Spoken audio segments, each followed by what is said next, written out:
આ તસવીરો કોઈ પ્રચાર અભિયાનની નથી કે કોઈ નાટ્ય દ્રશ્યની પણ નથી। આ જીવતો ગુનો છે। વિકાસના નામે અને સમાજ સેવાના લેબલ હેઠળ નાબાલિગ બાળકોને પથ્થર ઉઠાવવા મજબૂર કરવાનું આ દ્રશ્ય કાયદાની ખુલ્લી મજાક સમાન છે। તો પંચમહાલ જિલ્લાના ગોગંબા તાલુકાના કાટુ ગામના હોળી ફળિયામાં ચાલી રહેલા ચેક ડેમના કામ સ્થળે ખાલી પગે ધૂળમાં લથબથ અને નાનકડા હાથોમાં ભારે પથ્થરો સાથે કામ કરતા બાળકો સ્પષ્ટ રીતે બાળમજૂરી અમલમાં મુકાતી હોવાનું દર્શાવે છે।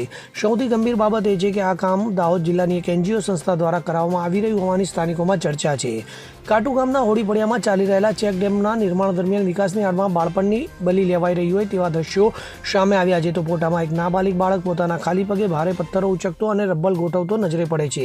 હાથમાં મોજા કે પગમાં ચપ્પલ વગર જોખમી પરિસ્થિતિમાં કામ કરતો આ બાળક કોઈ શોખથી નહીં પરંતુ મજબૂરીથી મજૂરી કરતો હોય તે સ્પષ્ટ થાય છે। તેની બાજુમાં કામ કરતી એક મહિલા પણ ગરીબી અને લાચારીનું પ્રતિબિંબ બનીને ઊભી છે। તો સ્થાનિકોના જણાવ્યા મુજબ આ સમગ્ર કામ દાહોદ જિલ્લાની એક NGO સંસ્થા દ્વારા કરવામાં આવી રહ્યું છે। સમાજ સેવાના નામે કાર્ય કરતી સંસ્થાઓ જ જો બાળમજૂરી જેવા ગંભીર ગુનાને પ્રોત્સાહન આપે તો અનેક સવાલો ઊભા થાય છે। તો બાળમજૂરી પ્રતિબંધ કાયદા મુજબ 18 વર્ષથી ઓછી ઉંમરના બાળકોને જોખમી કામમાં જોડાવું કાયદેસર ગુનો છે, છતાં ખુલ્લેઆમ પથ્થર ઉચકતા બાળકો કેમ કોઈને દેખાતા નથી? શું વહીવટી તંત્રની નજર અહીં બંધ છે? તેવો પ્રશ્ન જનમાનસભામાં ઉઠી રહ્યો છે। ઉલ્લેખનીય છે કે આ ચેક ડેમનું કામ પહેલાથી જ વિવાદાસ્પદ બન્યું છે। તો નજીકમાં સ્મશાન કૂવો અને અન્ય ચેક ડેમ નાળું હોવા છતાં આ નિર્માણની જરૂરિયાત પર સવાલો ઉઠી રહ્યા છે। જો પાણી રોકાશે તો નજીકના પુલ ઉપર પાણી ચઢવી જવાની પણ શક્યતા વ્યક્ત કરવામાં આવી રહી છે। પરંતુ આ તમામ મુદ્દાઓ કરતાં પણ વધુ ગંભીર પ્રશ્ન એ છે કે જ્યારે વિકાસ બાળકના બાળપણને કચડીને થાય ત્યારે એવો વિકાસ કોના માટે?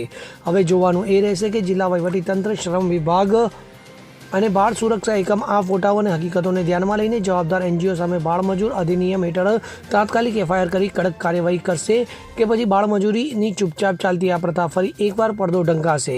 ફોટામાં દેખાતા બાળ કોઈ મજૂર નથી પરંતુ સમગ્ર સિસ્ટમ સામેનો આરોપપત્ર છે। શાળા પુસ્તકો અને ભવિષ્ય ઘડવાની ઉંમરે આ બાળકો પથ્થર સાથે સંઘર્ષ કરે છે। આ મજબૂરી છે, પરંતુ આ મજબૂરીનો લાભ ઉઠાવવો કાયદેસર નહીં પરંતુ ફોજદારી ગુનો છે। જો આજે આ ગુનાને મજબૂરી કહીને ઢાંકવામાં આવશે તો બાળકો આ અભણ રહી જશે અને સમાજ માટે ગંભીર પરિણામો ઊભા થશે। યોગેશ કનોજિયા સાથે CN24 ન્યૂઝ, ગોગંબા। હવે જુઓ દેશ દુનિયાની તમામ ખબરો તમારી આંગળીના ટેરવે। ઉઠાવો મોબાઈલ અને Google Play Store પરથી ડાઉનલોડ કરો અમારી CN24 ન્યૂઝ મોબાઈલ એપ।